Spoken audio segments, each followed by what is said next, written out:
Hei tuturor, eu sunt Rebe și astăzi vă voi arăta cum să faceți un fel de ghirlandă cu care puteți să faceți ce vreți, să o aturnați prin cameră sau la gât. Ok, trebuie să tăiem.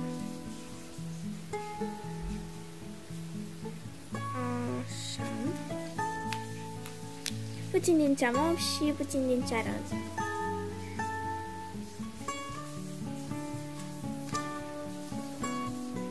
Ne mai trebuie și lipici. Le desfacem așa.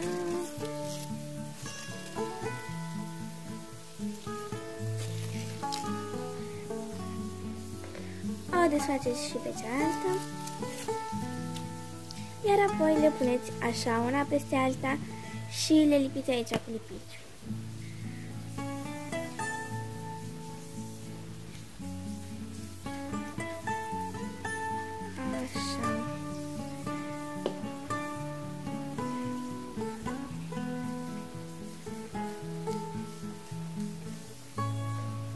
Ok, iar apoi trebuie să luați toată această fășie și să o dați așa, dintr-un capăt în altul.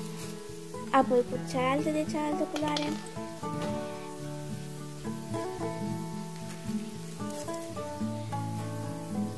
Așa. Apoi cu aceasta.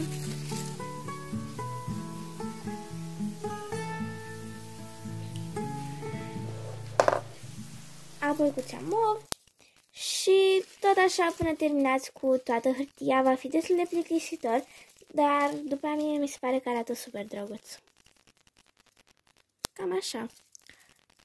Acum nu trebuie neapărat să fie așa de lungi aceste fâșii, dar depinde de cât de lungă doriți să o faceți. Eu o vreau mai lungă.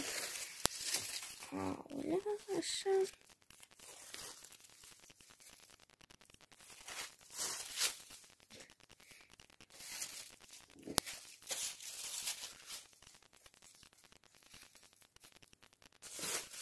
Bine, mai am super multă. Așa. Și ia uitați ce drăguț arată deocamdată.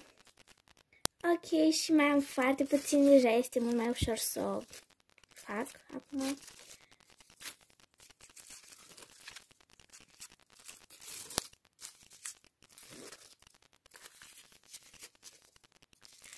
Așa.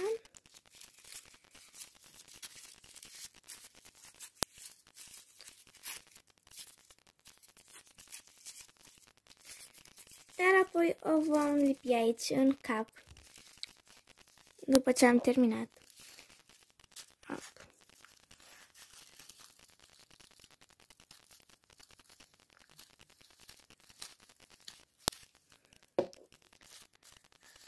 Așa. Iar apoi ghirlanda noastră a ieșit cam așa. Haideți să vedem pe unde am putea să o punem. Eu o voi agăța pe undeva prin cameră. Dar se mai poate pune și la gât, de ce nu? Doar că va trebui să o prindeți așa și eventual să o faceți mai scurtă. Și ia uitați, am agățat-o aici sus la dula, care a ieșit foarte bine. Dacă v-a plăcut, nu uitați să dați un like și să vă abonați. Pa!